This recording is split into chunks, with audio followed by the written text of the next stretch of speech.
আসসালামু আলাইকুম রহমতুল্লাহি ওয়া বারাকাতুহু। আলহামদুলিল্লাহি রাব্বিল আলামিন ওয়াসসালাতু ওয়াসসালামু আলা রাসূলিহিল কারীম ওয়া খাতামান নাবিয়্যিন নবিয়িনা মুহাম্মদ ওয়া আলা আলিহি ওয়া সাহবিহি আজমাইন। সুপ্রিয় দর্শক, পৃথিবীর যে প্রান্ত থেকে আপনারা এই মুহূর্তে এটিএন বাংলা টিভি স্ক্রিনের সামনে আছেন, সকলকে স্বাগত জানাচ্ছি। রমাদান মুবারক হিসেবে বিশেষ আয়োজন ইফতার এই পূর্বক্ষণে ফটিকা নিবেদিত জীবন জিজ্ঞাসা powered by NCC Islamic banking সরাসরি আয়োজন। এই সরাসরি আয়োজনে আপনাদের জীবন ঘনিষ্ঠ যে কোনো ধরনের প্রশ্ন আপনারা করতে পারবেন। ইনশাআল্লাহ আজ এখান থেকে কোরআন সুন্নাহর আলোকে জবাব প্রদান করা হবে। আমি আছি আপনাদের সাথে একেএম ফিরোজ। আমাদের সাথে আজ স্টুডিওতে উপস্থিত আছেন শেখ প্রফেসর আনোয়ার রশিদ আহমদ মাদানী হাফিজাহুল্লাহ। আসসালামু আলাইকুম ওয়া রাহমাতুল্লাহি ওয়া বারাকাতুহু। ওয়ালাইকুম সালাম রহমতুল্লাহ। সালাম শেখ, বারাকাল্লাহ ফিকুম, হায়াকাল্লাহ। মাশাআল্লাহ, আমরা আসছি আপনার কাছে দর্শকদের বিষয়গুলো জানার জন্য। প্রিয় দর্শক, একটা বিষয় আপনারা আমাদেরকে সহযোগিতা করবেন। যখন আপনারা আমাদের সাথে এখানে কথা বলবেন ফোনে, তখন আপনি যে টিভি সেট টেলিভিশন দেখছেন, টেলিভিশনে ভলিউমটা কমিয়ে আপনি আমাদের সাথে কথা বলুন, এটি অনুরোধ। আমরা যাব, এর মধ্যে দর্শক কল করছেন, আমরা প্রশ্ন নিচ্ছি। দর্শক বলুন কে আছেন, কি প্রশ্ন? জি মোহতারাম, শুরু করতে পারি ইনশাআল্লাহ। বিসমিল্লাহ। আসসালামু আলাইকুম। জি বলুন। জি বলবেন। আমি বুঝলাম মুসলমানগণ নামাজ, রোজা, হজ, যাকাত আগ্রহ নিষ্ঠার সঙ্গে পালন করছে, কিন্তু আল্লাহ রহমত তেমন আসছে না। পৃথিবীতে মুসলমানরা শুধু মার খাচ্ছে। আমার প্রশ্ন, কোন আমল করলে আল্লাহ রহমত আসবে? প্রশ্নটা ক্লিয়ার হয়েছে? জি জি জি জি আসছে না, কোন আমল আমরা করতে পারি। ঠিক আছে, ধন্যবাদ। আমরা শুনবেন ইনশাআল্লাহ। মোহতারাম, আমরা এটা দিয়ে শুরু করতে পারি ইনশাআল্লাহ। اللهم لك الحمد حمد الشاكرين وصلي وسلم على رسولك الأمين وآله وصحبه ومن تبعهم بإحسان إلى يوم الدين. أقول وبالله التوفيق. الله سبحانه وتعالى بولشن أعوذ بالله من الشيطان الرجيم أفتؤمنون ببعض الكتاب وتكفرون بالبعض فما جزاء من يفعل ذلك إلا خزي في الدنيا ويردون يوم القيامة إلى أشد العذاب. তোমরা কি কিতাবের কিছু বিশ্বাস করবে আর কিছু বাদ দিবে? যে বা যারা এই কাজটি করে তাদের জন্য রয়েছে খিজিউন ফিল হায়াতিদ দুনিয়া, দুনিয়ার জীবনে লাঞ্ছনা, অপমান।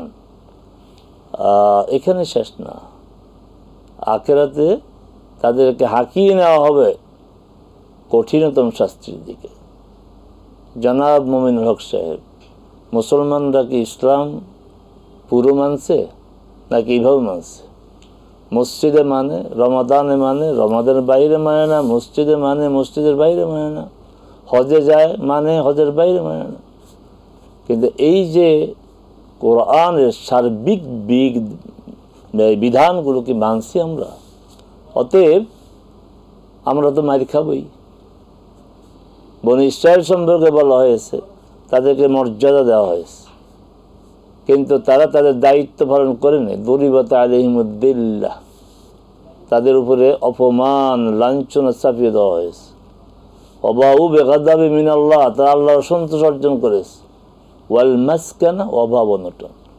গোটা মুসলিম বিশ্বের আজকে যে বিপর্যয়, এর মূল কারণ হচ্ছে কোরআন কিছু মানা আর কিছু না মানা। কোরআন কিছু গ্রহণ করেছে, কিছু বর্জন করা।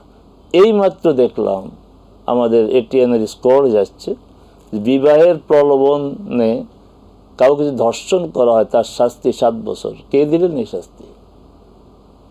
এই শাস্তি, এই যে 7 বছর ঠিকগুলো অধিকার কার? এটা তো না। শাস্তি হবে যদি অবিবাহিত হয় তার 100 চাবুকের আঘাত, আর যদি বিবাহিত হয়, যেটা মাগুরায় ঘটেছে, কোরআনের শাস্তি কি? তাকে পাথর নিক্ষেপ, কোমর পর্যন্ত মাটিতে গেড়ে চারদিক থেকে পাথর নিক্ষেপ করে জনগণের সামনে তার মৃত্যুদণ্ড কার্যকর করতে হবে। তাহলে জেনা ব্যভিচার বন্ধ হবে, তাহলে শান্তি হবে। জি, আমরা ফোন নিচ্ছি। দর্শক বলুন। আসসালামু আলাইকুম। আসসালামু আলাইকুম হুজুর। ওয়ালাইকুম সালাম রহমতুল্লাহ। ওয়ালাইকুম সালাম রহমতুল্লাহ। হুজুর, একজন মহিলার প্রথম সন্তান হওয়ার পর তার শাশুড়ি বলছিল যে দ্বিতীয় সন্তান হইলে মাজারে একটি ফাঁসি দিবে। এখন ইসলামের আলোকে আর ফয়সালা জানতে চাচ্ছে। দ্বিতীয় সন্তান কি হয়েছে? খাসি দেওয়া হয়ে গেছে নাকি? না, দেয় না এখনো। আচ্ছা ঠিক আছে, দেয় না যেতে। দ্বিতীয় সন্তান হয়েছে, ফাঁসি দেয় নাই। খাসি এখনো দেয় না, ঠিক আছে ঠিক আছে, ঠেকান আমরা কম শুনবো ইনশাআল্লাহ। ধন্যবাদ মোহতারাম। আপনি তো ভালো জবাব দিয়েছেন যে খাসি দেয় নাই, ঠেকান। তাহলে দ্বিতীয় সন্তান খাসি, প্রথম সন্তানের জন্য কি হয়েছে? প্রথম সন্তান কিছু বলে না, দ্বিতীয় সন্তান হলে দিবে। যদি দ্বিতীয় সন্তান খাসি হয়, মোহতারাম একটু অনুমতি চাচ্ছে, একটা বিরতি নিয়ে আসে। আমরা মোটামুটি ওনাকে ঠেকাইছি, আমরা বাকি ইনশাআল্লাহ বিরতি পরে এসে শুনবো। প্রিয় দর্শক, আপনারা দেখছেন ফুটিকা জীবন জিজ্ঞাসা powered by NCC Islamic banking. সময় হলো বিরতিতে যাবার, ফিরছি বিরতির পর আবার ইনশাআল্লাহ আপনাদের সাথে সরাসরি আয়োজনে। আসসালামু আলাইকুম রহমতুল্লাহ বরকাত। প্রিয় দর্শক, ফিরে এলাম বিরতির পর। ফুটিকা জীবন জিজ্ঞাসা powered by NCC Islamic banking সরাসরি আয়োজন। আমরা বিরতির আগে যে প্রশ্নগুলো শুনছিলাম, একটা প্রশ্ন নিয়ে নিই। দর্শক আছেন, জি দর্শক বলেন। আসসালামু আলাইকুম। ওয়ালাইকুম আসসালাম। জি বলবেন কি? আমি কি প্রশ্ন করতে যাচ্ছি, বলুন। সেটা হলো আসলিম তাসলাম, এটা অর্থটা কি? আসলিম তাসলাম এটা কি এরকম যে তুমি ইসলাম গ্রহণ করো অথবা না করলে তোমাকে হত্যা করা হবে? এটা কি প্রাচীনকালে এই ধরনের এটা কি ব্যবহৃত হতো, এই শব্দটি আসলিম তাসলাম?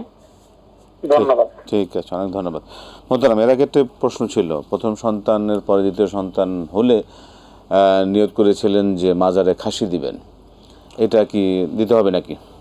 যে আমরা বিরতিতে যাওয়ার আগে এই প্রশ্ন আমরা শুনেছি, আপনি জবাব দিয়েছেন যে তাকে ঠেকান, চমৎকার জবাব।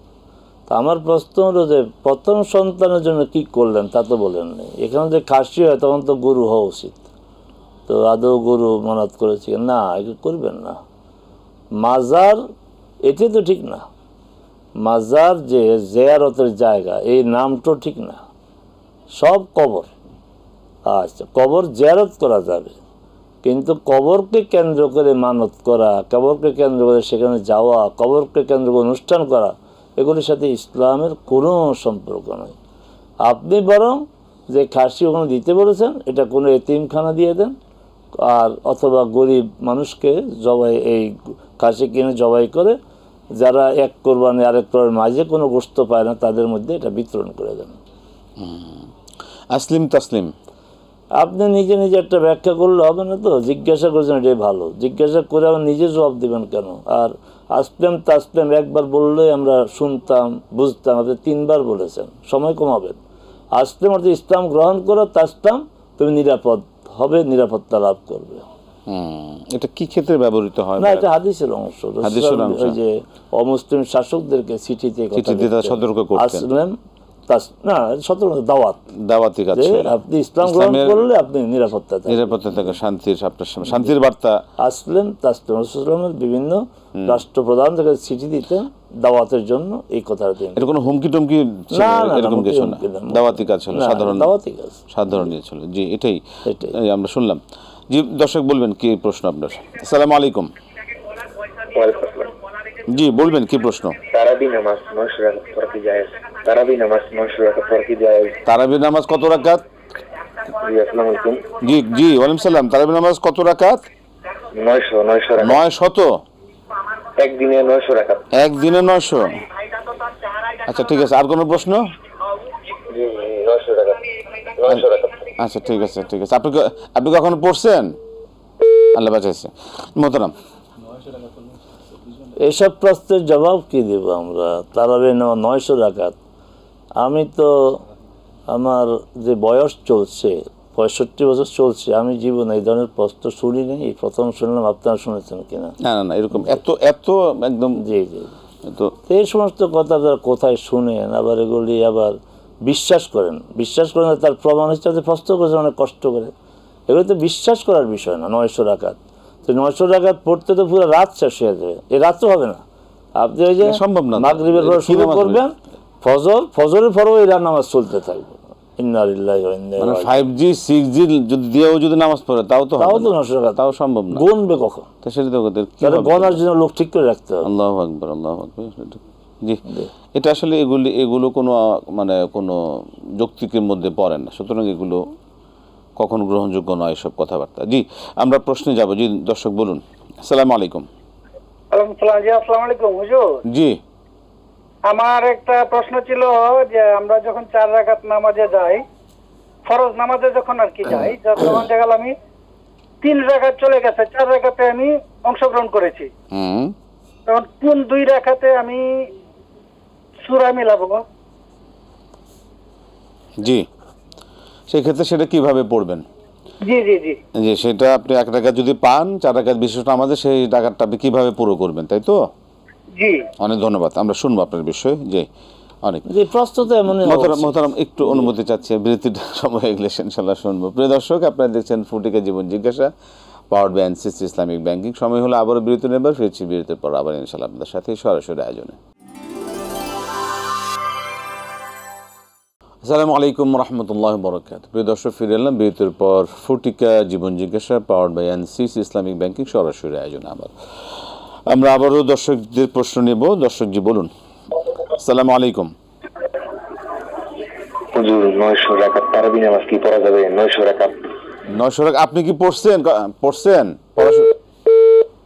একই প্রশ্ন, বারবার একই প্রশ্ন। এগুলো তো উত্তর দেওয়া হয়েছে, এগুলো প্রশ্ন অবান্তর প্রশ্ন করবেন না।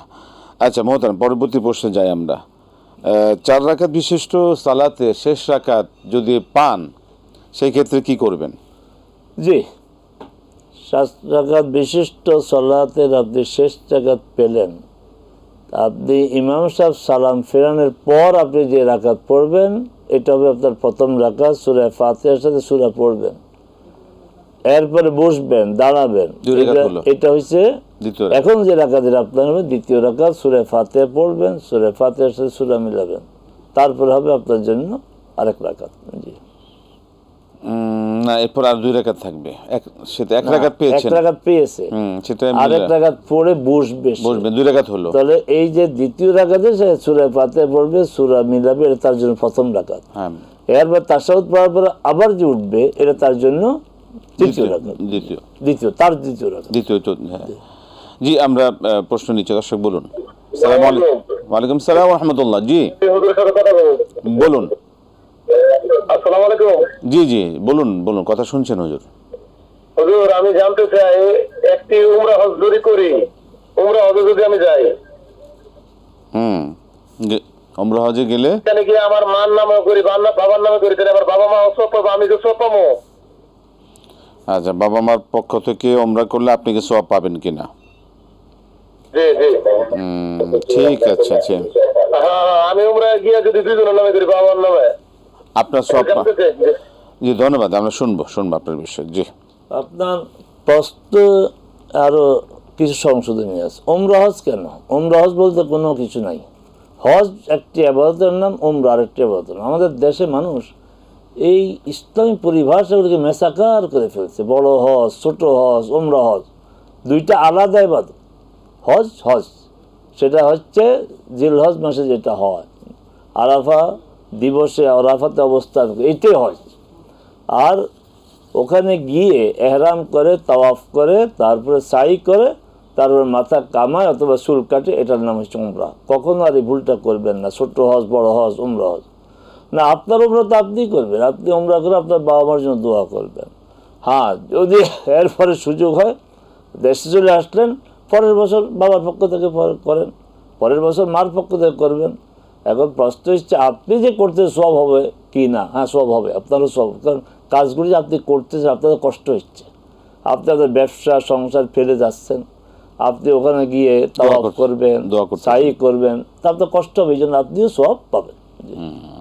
জি, তাহলে একটা বিষয় ক্লিয়ার। আমরা যেটা হজ, আরাফার হজ যেটা, সেটা হলো অনেকে বলে এটা হলো বড় হজ, উমরাকে বলে তারা ছোট হজ। ছোট হজে বলে আর উমরা হজে বলে। এটা ভুল ধারণা, এটা ভুল কথা। হজ একটাই, যেটা আরাফাত দিবসের হজ, যেটা এটা হলো ওমরা, এটা জিয়ারা বলা হয় বা এই একটা সফর বলা আমি বলতে পারি। আমরা প্রশ্ন যাব, দর্শক বলুন। আসসালামু আলাইকুম। ওয়ালাইকুম আসসালাম হুজুর। জি আমি দুটো প্রশ্ন করব, ঢাকা উত্তরা থেকে বলছি। আমার এক নম্বর প্রশ্ন হলো হুজুর, এই সূরা নূহের 10-11 আয়াত, ফাকুল তুস্তাগফিরু রাব্বাকুম ইন্নাহু কানা গাফফারা ইউরসিলুস সামা আলাইকুম মিদরারা ওয়া ইয়ামদিদকুম বিআমওয়ালি ওয়া বানিনা ওয়া যাল্লাকুম জান্নাতি ওয়া যাল্লাকুম আনহারা। এর অর্থ কি? আর 2 নাম্বার হলো হুজুর, আমি ছোটকাল থেকে প্রতি রমজানে কোরআন শরীফ খতম দিয়ে আসতাম, কিন্তু 3 বছর থেকে হুজুর আমার চোখের গ্লোকোমা হওয়াতে আমি কোরআন শরীফ আর খতম দিতে পারছি না। এজন্য আমার খুব কষ্ট হয়। তা আমি এখন কি করতে পারি? মানে বেশিক্ষণ পড়লে আমার চোখ ঝাপসা হয়ে আসে, ব্যথা করে, আর চোখ দিয়ে পানি পড়ে, আমি পড়তে পারি না। এই ছোট ছোট সূরাগুলো মাগরিবের নামাজের পর, যেমন মুলক, ওয়াকিয়া, এগুলো পড়তে পারি, কিন্তু বেশিক্ষণ ধরে কোরআন শরীফ আর পড়তে পারি না। ঠিক আছে, আমরা শুনবো। ধন্যবাদ, আমরা শুনবো। কি করতে পারি? জি জি, অনেক ধন্যবাদ, আমরা শুনবো আপনার বিষয়ে। জি, আমরা এর কি আমল করতে পারি? মোহতারাম, সূরার নূহের যে ফাকুল তুস্তাগফিরু রাব্বাকুম ইন্নাহু, এটা সবচেয়ে ভালো। এখন তো বাংলা অনুবাদ কোরআন ভরা চারদিকে, ওখান থেকে আপনারা শিখে নেবেন। এখানে তো সময় আমরা অনেক অপেক্ষা করে। জি, বলছে যে ফাকুল তুস্তাগফিরু রাব্বাকুম ইন্নাহু কানা, তোমরা তোমাদের রবের ইস্তেগফার করো, তিনি ক্ষমাশীল। এবং ইস্তেগফার যারা করবে, বৃষ্টি বর্ষণ হবে, তোমাদেরকে সম্পদ দেওয়া হবে, তার সন্তান দেওয়া হবে, তোমাদের বাগানগুলোতে ফসল উৎপাদিত হবে, এইভাবে। জি জি, আমরা প্রশ্নে যাচ্ছি, দর্শক বলুন। আসসালামু আলাইকুম। ওয়ালাইকুম আসসালাম। জি বলুন, কি প্রশ্ন? জি, আমার প্রশ্ন হলো যাকাত সম্পর্কিত। আমার 5 ভরি স্বর্ণ আছে আর 5 লক্ষ টাকার ব্যবসায়িক মাল আছে। এখন আমি 20 লক্ষ টাকা ঋণ আছি, সেই ক্ষেত্রে আমার যাকাত আসে কিনা? এক। জি, আরেকটা প্রশ্ন হলো, আমি রাস্তায় যখন এক জায়গায় যাচ্ছি, আমার তারাবি পড়বে, আমি মসজিদে ঢুকে দেখি 8:10 বাজে, সেই ক্ষেত্রে ইমাম সাহেব সুর দিয়ে সূরা পড়তেছেন। এখন আমি সেটা কি এশার নামাজের নিয়ত করব না তারাবির নামাজ পড়তেছে, কোনটা হিসাবে আমি ওইখানে অংশগ্রহণ করব? ঠিক আছে, ধন্যবাদ। জি, আমরা শুনবো। মোহতারাম, একটা বিরতিতে যেতে হচ্ছে আবারও। প্রিয় দর্শক, আপনারা দেখছেন ফটিকা জীবন জিজ্ঞাসা, powered by NCC Islamic banking. সময় হলো আবারও বিরতিতে যাবার। ফিরছি বিরতির পর আবার ইনশাআল্লাহ আপনাদের সাথে সরাসরি আয়োজনে। আসসালামু আলাইকুম রহমতুল্লাহ বরকাত। প্রিয় দর্শক, ফিরলাম বিরতির পর ফটিকা জীবন জিজ্ঞাসা, powered by NCC Islamic banking সরাসরি আয়োজনে। বিরতির আগে যে প্রশ্ন ছিল, আগে কোরআন খতম করতে পারতাম রমাদানে, এখন চোখের গ্লুকোমার সমস্যা, পারছি না, কি করতে পারি? মন তো খুব খারাপ লাগে। রমাদানে কোরআন খতম করা ভালো, কিন্তু কি খতমটা করবে কে? যে কোরআন বুঝে। আর যে কোরআন তেলাওয়াত জানে কিন্তু বুঝে না, তার খতম করার কোনো দরকার নাই, এই খতমে কোনো সওয়াব নেই। পুরা রমজান যদি সে 5 পৃষ্ঠা কোরআন অনুবাদ সহ বুঝে শুনে পড়ে, এটাই তার জন্য উত্তম। তা এখন আপনি পড়তে পারেন, আফসোস করছেন, আপনি আবেগ প্রমাণ হয়ে গিয়েছেন। তা আপনি এক কাজ করুন, আলহামদুলিল্লাহ, আপনি একটা স্মার্ট মোবাইল ব্যবহার করেন, সেখানে অনুবাদ সহ আপনি তেলাওয়াত পাবেন। তেলাওয়াত তারপর অনুবাদ, তেলাওয়াত তারপর অনুবাদ, ওইটা শুনেন। এতে শুনে আপনি অনেক কিছু জানতে পারবেন। এটি আপনার জন্য অধিকতর কল্যাণকর। চমৎকার আইডিয়া। 5 ভরি স্বর্ণ আছে, 5 লাখ টাকার মাল আছে, 20 লাখ টাকার ঋণ আছে, যাকাতকে দিতে হবে? যাকাত দিতে হবে না যদি আপনি ঋণ পরিশোধ করে দেন। যেহেতু টাকা আপনার কাছে আছে, তা আপনাকে যাকাত দিতে হবে। কারণ একই অর্থের 2 ধরনের যাকাত হয় না। আপনি যে আপনার কাছে টাকা পাবে, সে তো টাকার মালিক, তাকে যাকাত দিতে হবে। তাহলে আপনি আপনারটা যাকাত দিবেন। আপনার হাতে টাকা আছে, লোন পরিশোধ করেন না, এটা তো ইসলাম অনুমোদন দেয় না। জি, আমরা প্রশ্ন নিতে পারি, দর্শক বলবেন। আসসালামু আলাইকুম। ওয়ালাইকুম আসসালাম। জি বলুন, কি প্রশ্ন? জি বলবেন, কি প্রশ্ন আপনার? জি, আমার প্রশ্নটা হলো ফিতরা সম্পর্কে। হুম ফিতরার যে হলো সর্বনিম্ন এবং সর্বোচ্চ একটা স্তর, 5টা স্তর দিয়ে দিছে। এর মধ্যে আমরা যদি সামর্থ্য থাকার পরেও সর্বনিম্ন স্তরে যেটা ফিতরা এটা দেই, আদায় হবে কিনা? সামর্থ্য, ঠিক আছে। ধন্যবাদ। আর কোনো প্রশ্ন? না, ঠিক আছে, ধন্যবাদ। তারাবি সালাতের যদি গিয়ে মসজিদে যান, সেই ক্ষেত্রে কি আগে কি তারাবি পড়বেন না ফজর এশা পড়ে তারাবিতে অংশগ্রহণ? চমৎকার প্রশ্ন। আপনি যখন মসজিদে গেলেন, আপনি বুঝতেছেন না কি এশা না তারাবি, আপনি এশার নিয়তেই আপনি ইয়ে করবেন, নামাজ পড়বেন, নামাজ পড়ে যাবেন। পরে 2 রাকাত পরে সালাম ফিরাইছে, এখন আপনি এখন বুঝেন যে এটা তারাবির সালাত ছিল, আপনার কোনো সমস্যা নেই। সালাম ফেরানোর পরে আপনি 2 রাকাত পড়ে নেবেন, আপনার এশা হয়ে যাবে। আর যদি বোঝে যে না তারাবি পড়ছেন, বুঝলেও সমস্যা নেই, এটা আমাদের এলাকার লোকদের সমস্যা। আপনি ইমাম যে সলাতে আদায় করেন, যেমন এখন মুসাফিররা জোহর পড়ে আসর পড়লো, আমি জানি না কি পড়তেছে, তা আমি কি করলাম, আমি কিন্তু জোহর পড়ি নাই, আমি তাদের পিছনে জোহর পড়বো, তাদের আসর হবে, আমার জোহর হবে। জি জি, আমরা ফিতরা সর্বনিম্ন সর্বোচ্চ এখন চমৎকার প্রশ্ন করেছে, সামর্থ্য, চমৎকার প্রশ্ন। এই ফেফসার এই যে আপনার সর্বোচ্চ সর্বনিম্ন টাকা দিয়ে নির্ধারণ করা হয়েছে। কেন টাকা দিয়ে? কেন রাসূল সাল্লাল্লাহু আলাইহি ওয়াসাল্লাম কি টাকা দিয়েছেন? এবং যদি বলা হয় যে টাকা ছিল না, হ্যাঁ ওই সময় মুদ্রা ছিল, বড় মুদ্রার নাম ছিল দিনার, ছোট মুদ্রার নাম ছিল দিরহাম। আমাদের যেমন বড় মুদ্রার টাকা, ছোট মুদ্রা হচ্ছে পয়সা। তো রাসূল সাল্লাল্লাহু আলাইহি ওয়াসাল্লাম দিনার দিরহাম দিয়ে দেন নাই, খাদ্য দ্রব্য দিয়ে দিয়েছেন। এরপরে কি খেজুর, পনির, তারপরে আপনার এই কিশমিশ, এগুলো দিয়ে দিয়েছে। এরপরে বলছে তাআম, সারা পৃথিবীর জন্য এটা কমন করে দিয়েছে, যেখানে যে খাবার দিয়ে দিবেন। এখন হ্যাঁ কিশমিশের দাম অনেক বেশি, গমের দাম কম, তারপরে চাউলের দাম কম, এখন সামর্থ্য অনুযায়ী দিতে হবে। এটা আপনি ভালো কথা বলেছেন, আমার সামর্থ্য আছে, কম দিব কি জন্য?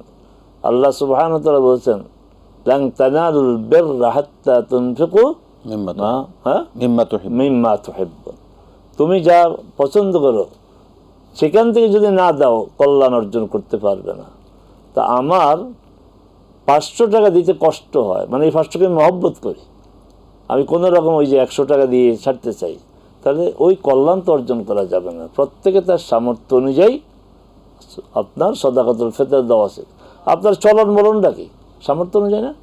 আপনি খান আপনার সামর্থ্য অনুযায়ী, আপনার বাসা আপনার সামর্থ্য অনুযায়ী, আপনার পোশাক আপনার সামর্থ্য অনুযায়ী, আল্লাহর জন্য খরচ করবেন, এখানেই সর্বনিম্নটা দিবেন। তাহলে আপনি পোশাক করার ক্ষেত্রে যারা সর্বনিম্নটা কেন কিনেন না? আপনি তখন সামর্থ্য অনুযায়ী পারলে আরও বেশি কিনেন। আল্লাহ আমাদেরকে তৌফিক দেন। সেক্ষেত্রে মানে দানটাও তার সামর্থ্যের স্ট্যান্ডার্ড অনুসারেই, অবশ্যই মানে দান বলে যে তাকে কিছু একটা দিয়ে তাকে অংশগ্রহণ করা বিষয়টা তা না, বিষয়টা। এই যে যাকাতের শাড়ি, যাক আলহামদুলিল্লাহ এখন বোধ আমরা বলতে এখন যাকাতের শাড়ির এই পরিভাষাটা কমে গেছে, সম্ভবত কমে গেছে। এটা তো আপনি সুন্দর ভাষা বলেন, এটা তো জাকাতের একটা ভিক্ষা হয়ে যায়। এটা এইভাবে জাকাত আদায় হয় না, জাকাত প্রদান করা ঠিক না, এটা আসলে কারো কল্যাণই হয় না। এবং দেখা যায় এই সকল কাজ করতে গিয়ে অনেকের ক্ষতি হচ্ছে। আল্লাহ পাক হেফাজত করুন। মারা যায় না, মারা যাচ্ছে।